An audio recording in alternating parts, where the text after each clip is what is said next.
Paz do Senhor, pessoal, tudo bom? Mais uma semana que nós estamos iniciando pela misericórdia do Senhor, e eu quero deixar para vocês, irmãos, uma meditação de algo que está escrito no livro de 1 Pedro, capítulo 1, versículo 13. Portanto, agora estejam prontos para agir, estejam alertas e coloquem toda a sua esperança na graça de Deus que será dada a vocês quando Jesus Cristo voltar.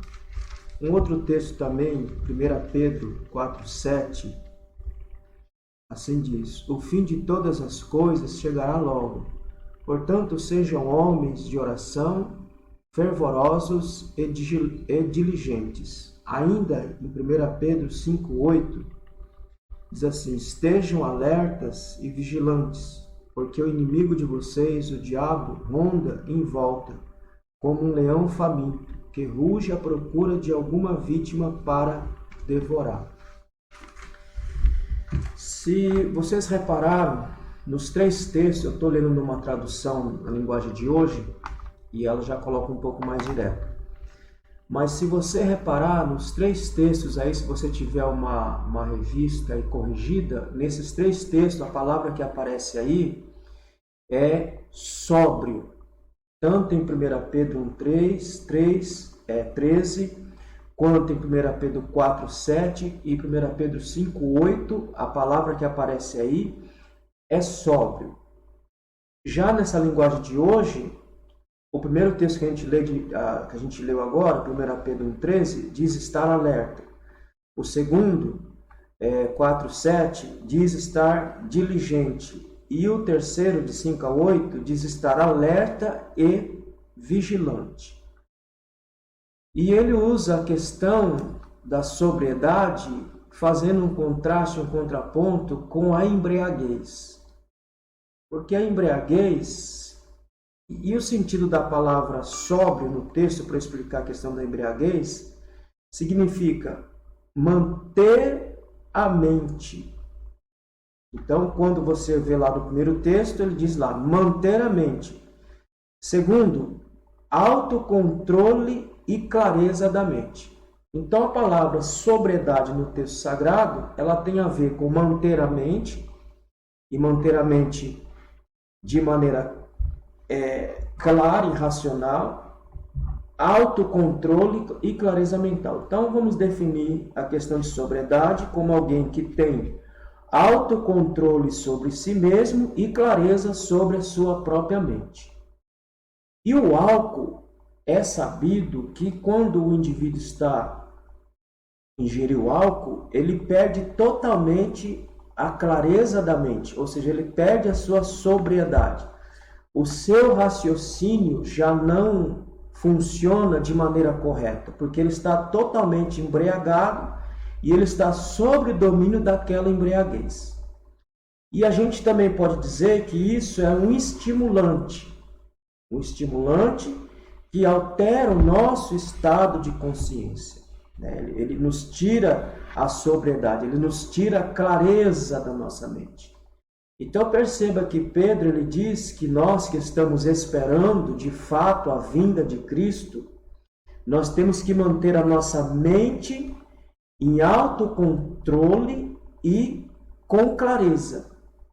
Então quando Pedro diz, olha, vocês devem ter a mente de vocês em alerta, vocês devem ter a mente de vocês de maneira diligente, vocês devem ter a mente de vocês alerta e vigilante. Ele diz que eu tenho que ter autocontrole e clareza sobre minha mente para que eu possa ver com clareza e discernir entre o santo e o profano, discernir entre o que acontece à minha volta para eu poder me manter sempre em alerta, em estado vigilante.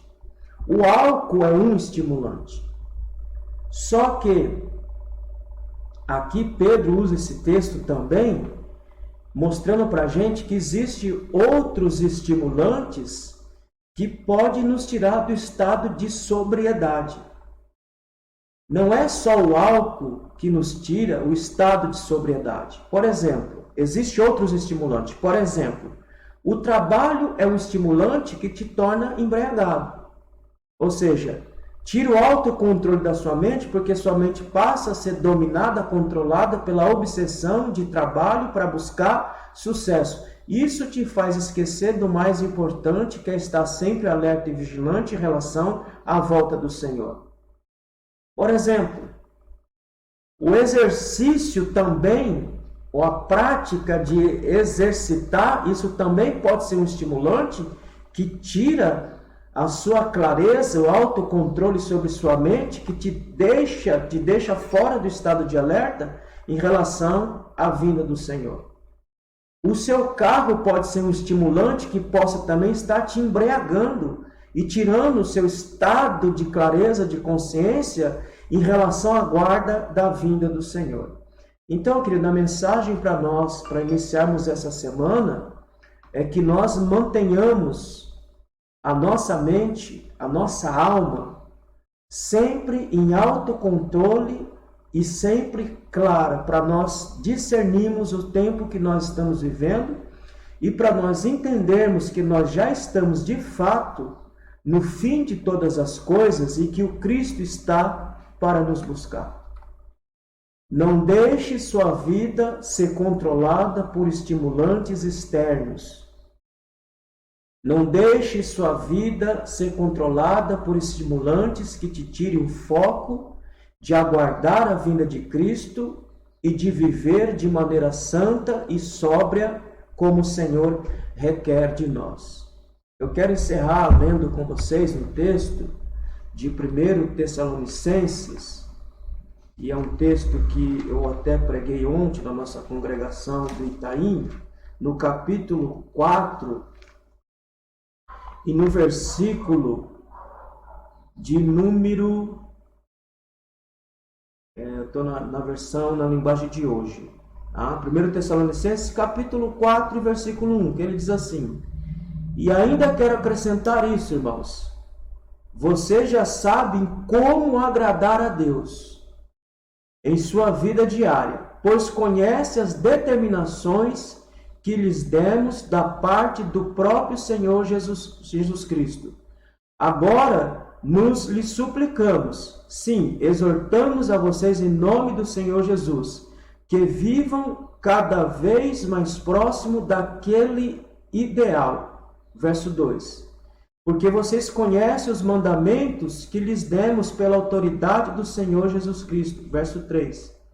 Deus deseja que vocês sejam santos e puros e conservem afastado de todo pecado sexual.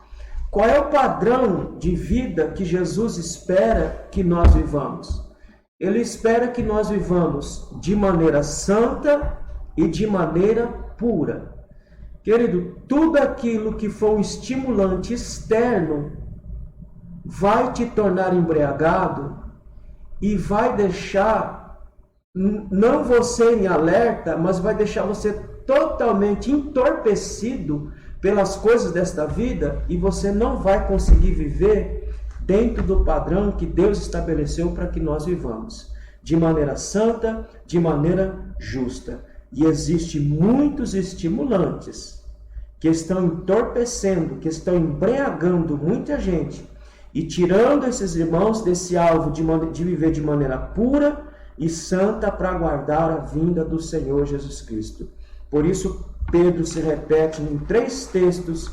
Ele diz em 1 Pedro 1,13, 1 Pedro 4,7, 1 Pedro 5,8, para que nós nos mantenhamos sóbrios, ou alertas, ou diligentes, ou vigilantes. Ou seja, que mantenhamos a nossa mente sobre autocontrole e clareza para discernirmos e vivemos de maneira santa e justa diante do Senhor, aguardando a vinda dele até que ele venha.